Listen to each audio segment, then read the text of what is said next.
Muy bien, y ya estamos contactados con nuestro amigo que con buena predisposición vamos a hablar por WhatsApp. Y estamos hablando de quien ya hemos presentado holgadamente, así que no lo vamos a volver a hacer, Raúl Montenegro. Buenos días, Raúl.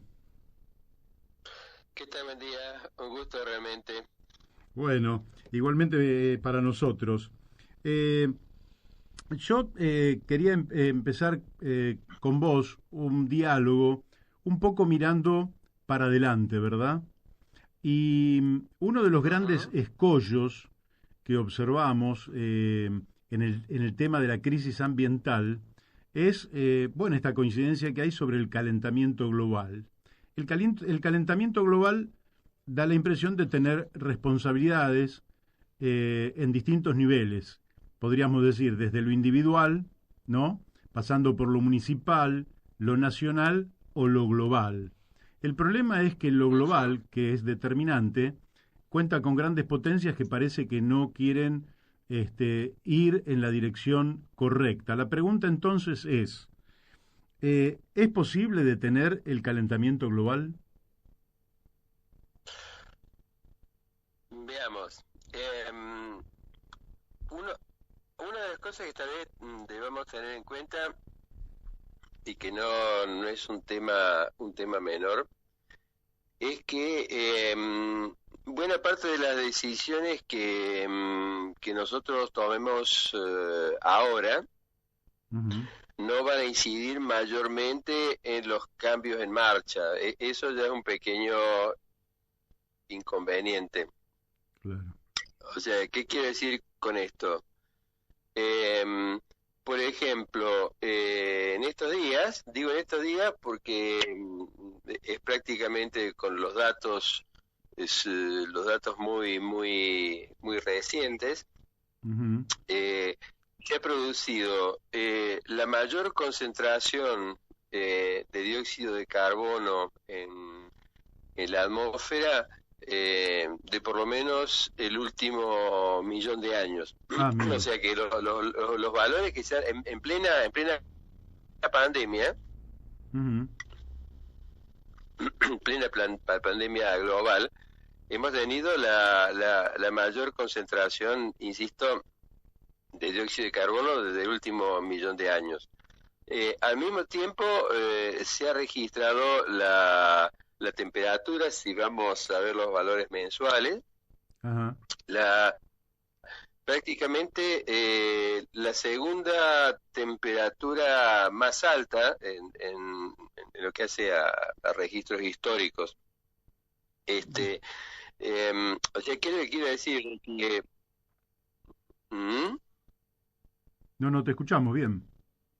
Decía de que se ha registrado en plena pandemia, en una época en donde supuestamente hay mucho menor movimiento de aviones, hay mucho menos movimiento de vehículos, Sí. se han registrado los valores de efecto invernadero más altos de la historia y concentración más altos. O sea, eh, todo lo que nosotros, todo lo que nosotros hagamos ahora Ujú.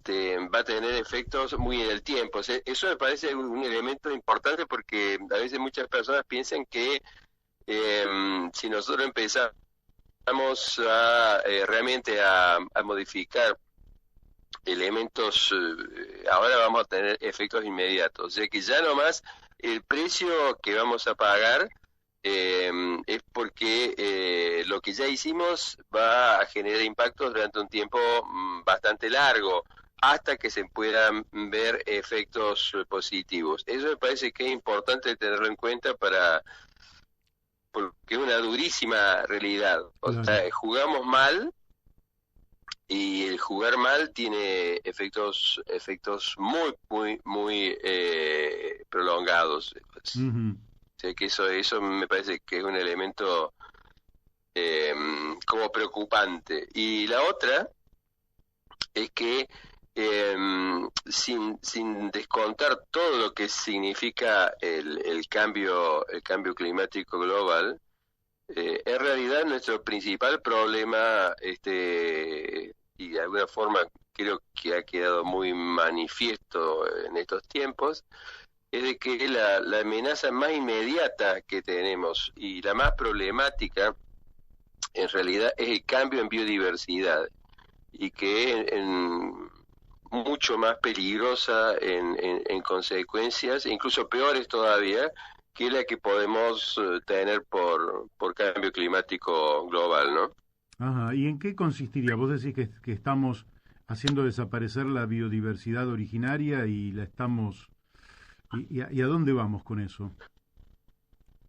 Claro, en realidad esa es la peor porque nosotros podemos eventualmente adaptarnos a un planeta más caliente, con muchísimo sufrimiento, o sea, eso debe quedar en claro, ¿no? O sea, es un Ujú. problema grave y que tiene costos altísimos. A lo que no podemos adaptarnos nosotros es a la pérdida de biodiversidad. ¿Por qué? Porque justamente dependemos para poder sobrevivir, por ejemplo, para todo lo que es la regeneración de suelos, para todo lo que es cuencas hídricas, para todo lo que es mantenimiento de estabilidades, para todo lo que es estar más protegidos, por ejemplo, contra futuras pandemias, Ujú. está todo justamente en el mantenimiento de la biodiversidad. Y lamentablemente, es una cosa muy curiosa. Creo que las personas en general entienden ya lo que es el cambio climático global. De una forma Sí. u otra se ve tormentas más fuertes, más calor, inviernos más suaves o algo más fuertes, pero no está en cambio tan el riesgo que representa la biodiversidad. Y entonces, a punto tal que, por ejemplo, en plena pandemia, en Brasil solamente se destrozaron 800 kilómetros cuadrados de selva tropical. Tremendo. Y Argentina, también en plena pandemia, superamos prácticamente las 2.000 hectáreas de desmonte. O sea, no hay una comprensión de lo que o dónde está el verdadero peligro. Y eso me parece que es una preocupación adicional porque al final del día terminan los dos eh, superponiéndose, ¿no? Tanto cambio climático con el cambio global en biodiversidad. Claro. ¿Por qué sentís que los estados que tienen gobiernos democráticos, elegidos por el pueblo, al que todos los gobernantes se supone que tendrían que defender, no actúan con energía en defensa justamente de la biodiversidad y contra el cambio climático, eh, por lo menos, aunque no tuvieran resultados inmediatos, sí por lo menos para dejar una mejor herencia a las generaciones futuras? Sí, es una pregunta muy particular y de respuestas complicadas, porque eh, es como si estuviéramos pagando precios por muchas cosas al mismo tiempo. Ujú. Eh, Primero, yo creo que nadie duda de los intereses económicos que hay detrás de prácticamente cualquier cosa. Hoy en día hay intereses económicos detrás de lo que pasa con 5G, hay intereses económicos detrás de lo que pasa con Vicentín, hay intereses económicos detrás de lo que pasa con un país en donde se extiende desmesuradamente los cultivos transgénicos. Pero en realidad una de las causas de buena parte de los problemas es que justamente terminan teniendo poder quienes son inaptos para ejercer el poder. Ujú. ¿Inaptos en qué sentido? Muchas veces es porque son incultos, porque no entienden, porque sus intereses miran al corto plazo. Entonces, este es el otro problema, porque y lo he ejemplificado muy bien la pandemia. Fíjate vos de que uno de los países más poderosos de la Tierra en términos militares, como es el caso de Estados Unidos, termina eligiendo como presidente a un energúmeno como Sí. Donald Trump, que ha hecho retroceder con su negacionismo en muchos años avances que se habían dado, pero no solamente que ha hecho retroceder, es decir, es una persona que no cree en el cambio climático global, no tiene la más mínima idea de lo que es la pérdida de biodiversidad, pero tampoco tiene elementos mínimos para manejar la pandemia. Ujú. Este, entonces es un país donde de pronto el tener a una persona inepta que hace mala praxis a cada movimiento, hace que mucha gente muera por culpa de un virus y por tomar malas decisiones. Entonces, yo creo que ese es el otro problema, ¿no? Y sin ir mucho más lejos, lo tenemos aquí como vecino. El caso de Jair Bolsonaro es exactamente lo mismo. Claro. Una persona negacionista sobre la pandemia, anticomunidades indígenas, creyente de que puede transformarse el Amazonas en una suerte de autopistas de cemento. Entonces, yo creo que me parece que en este momento no se trata solamente de que tenemos problemas con el cambio climático o el cambio global de la biodiversidad, que este sería el nombre de esto que hablamos, Ujú. sino que enfrentamos también una verdadera epidemia de malos líderes, ¿no? Claro. Y con muy escaso control social. Fíjate vos que en el caso de Brasil, que por ser muy elegante voy a calificarlo a Jair Bolsonaro de un energúmeno, Mm. es un presidente que ha llegado a tener la idea de que tiene que disolver la Corte Suprema de Justicia y hasta el propio Parlamento, como un de esos dictatorzuelos Sí. del siglo pasado, ¿no? Entonces, me parece de que socialmente no solamente es comprender lo que le pasa al ambiente, Ujú. sino comprender de que algo está fallando en los niveles de a quienes elegimos o incluso nuestro propio comportamiento frente a lo que sucede. Fíjate vos que en la propia Argentina, en donde la pandemia por SARS-CoV-2 sigue adelante y es compleja y tenemos unas preocupaciones y demás, se han generado, por ejemplo, movimientos anti-cuarentena, o sea, Sí.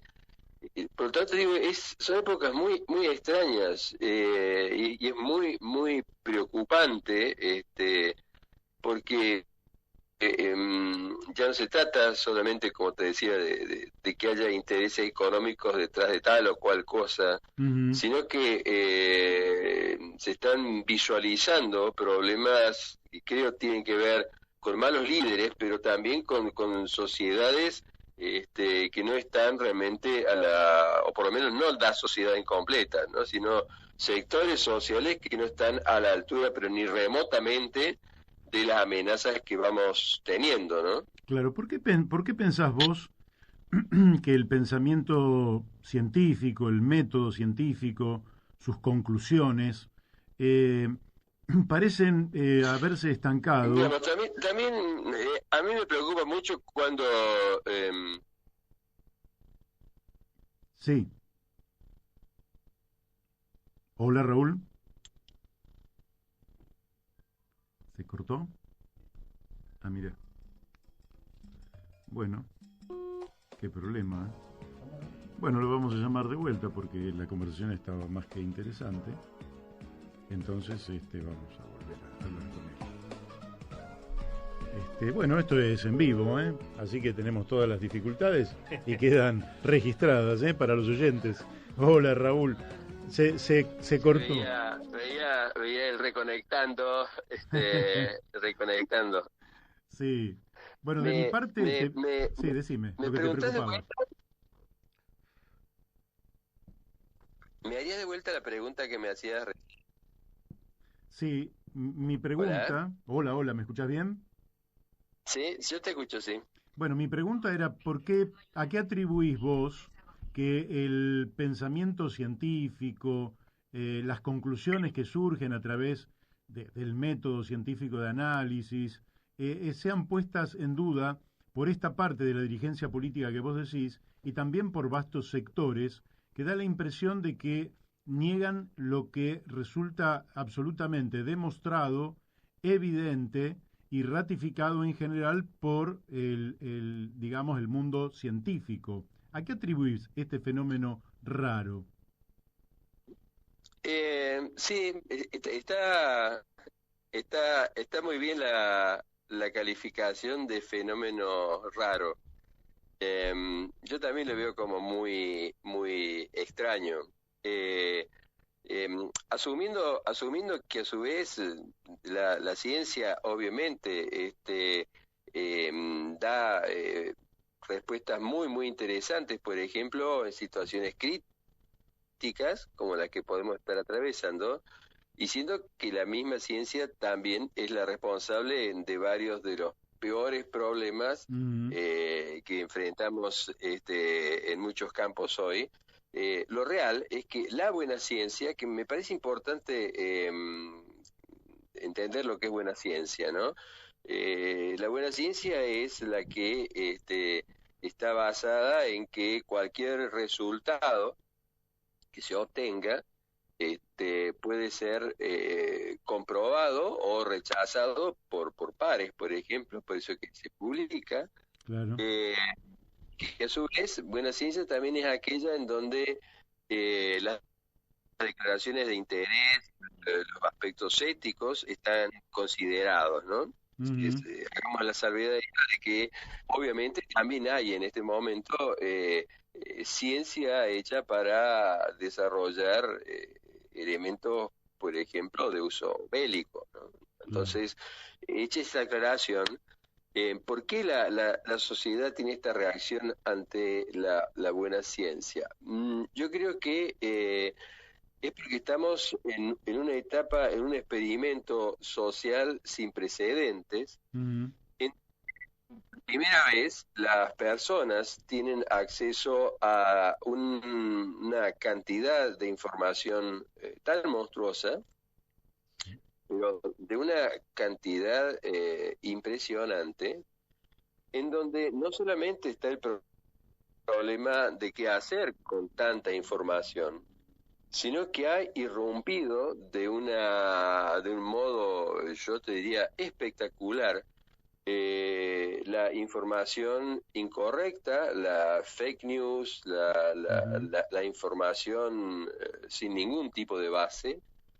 Entonces, ante ese fenómeno, muchísimas personas simplemente van, digo simplemente, porque de simple no tiene nada, sí. van adhiriendo a negacionismos como antivacunas, antievolución, anti-COVID-19, esto es una invención, esto no existe. Mm, Y eso es un fenómeno totalmente nuevo y que te digo muy difícil eh, de manejar. Yo justamente digo, estar mandando hoy un capítulo de un libro que van a sacar en Ecuador justamente sobre el tema de esto de las dos pandemias. ajá, Y en ese libro hacía el análisis de la cantidad de información que nosotros estamos manejando en este momento por persona, ¿no? Y hago la comparación entre 1986 y 2007, que es para los cuales hay datos disponibles. ujú, La información se mide, hay varias unidades. Para las grandes unidades se mide en exabits, lo que en inglés serían los exabytes. ujú, Que para tener una idea, un exabyte representa billones de gigabytes, o sea, una cantidad de bytes impresionantes. Por ejemplo, en el año 1986, eh, había en total en la humanidad como información almacenada fuera de las personas, ¿no es cierto? No estamos hablando de que está en los cerebros, sino que estamos hablando de que estaban en un libro, en una computadora o en cualquier tecnología. Eran 2,64 exabits.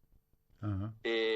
Cuando nosotros llegamos al año 2007, pasó a ser de 395, casi 400 exabits. Pasamos de Claro, 3 a 400. claro. Eh, entonces, lo que quiero decir con esto es que la cantidad de información que van teniendo las personas es tan grande Ujú. que se dan fenómenos impredecibles. Vos fijate que al levantarte una mañana, si vos a la mañana te levantás y lo primero que haces es encender el celular, van a Sí, aparecer noticias de todo tipo y vos vas a poder dirigirte, por ejemplo, a WhatsApp, vas a poder dirigirte a Instagram o vas a poder dirigirte a Facebook ujú, y vas a encontrar noticias de todo tipo. Y hay algo que te va a llamar la atención, que por lo menos claro. a mí me llama la atención. Sí, sí. Eh, es la cantidad de noticias falsas con las cuales te encontrás y que para las personas comunes que están tratando de sobrevivir en un mundo complejo, donde hay crisis económica, donde estás viendo qué va a pasar con tus cosas en la pandemia, eh, parece una noticia absurda, pero que viene con todo el formato de ser real. Y te doy un ejemplo, una noticia falsa por decir sin base técnica, Ujú. de que las antenas 5G, o sea, el sistema 5G, que obviamente es un sistema que tiene numerosos riesgos para la salud, no hay ningún tipo de duda a esta altura de la buena ciencia, provoca el coronavirus, o sea, la enfermedad del Claro. COVID-19. Mm. Eso es una cosa ridícula. Y hay, por ejemplo, un estudio que hizo un biólogo español con una base estadística deplorable, eh, que todavía sigue circulando. Y si vos te fijas en las noticias, hubo un país, yo no sé si es en Perú, en donde había la comunidad, había prácticamente secuestrado a un conjunto de técnicos de telefonía porque creían de que estaban poniendo antenas para generar digamos, la pandemia en sus lugares. Eh, esto no es anécdota, es decir, eh, fíjate que nosotros estamos luchando para que haya una moratoria, para que no se implemente el sistema 5G antes de que sean consideradas una cantidad de cosas, pero al mismo tiempo aparecen estos que en otros países latinoamericanos llaman los bulos, estas noticias falsas, y enrarecen el funcionamiento de la sociedad. Fíjate vos en uno mismo, dentro del ámbito que cada uno tiene dentro de su estructura tribal, la cantidad de personas que tienen conceptos erróneos sobre cosas que son muy obvias y que están pasando. Entonces, por eso te decía que para mí es un experimento de final abierto, Ujú. porque nunca, y esto es importante marcarlo, nunca la humanidad tuvo tanta gente como hay ahora, Claro. pero también es cierto que la humanidad nunca tuvo tanta información per cápita como ahora. Y el acceso al acceso de la mano, por ejemplo, para mí hacer, cuando escribo de pronto el capítulo para un libro, Ujú. Yo tengo en un celular, además de la computadora, una herramienta poderosísima. Si yo no recuerdo de pronto quién creó la palabra biosfera o qué es lo que es abiogénesis, yo basta teclear y tengo la respuesta. Claro. Entonces, este sistema que no deja de ser asombroso es una herramienta peligrosísima. Fíjate vos que cuando Donald Trump sugiere el tema de utilizar desinfectantes domésticos para combatir el virus dentro del organismo de las personas, no Sí. fue solamente una anécdota que se desparramó. Hubo muchísimos casos en Estados Unidos de ciudadanos que siguieron la receta de Donald Trump y terminaron en hospitales con intoxicaciones. O sea, yo creo que buena parte de todo lo que nosotros estamos hablando en este momento, el principal problema es que nos es a la mayor parte de los ciudadanos, y me incluyo, muy difícil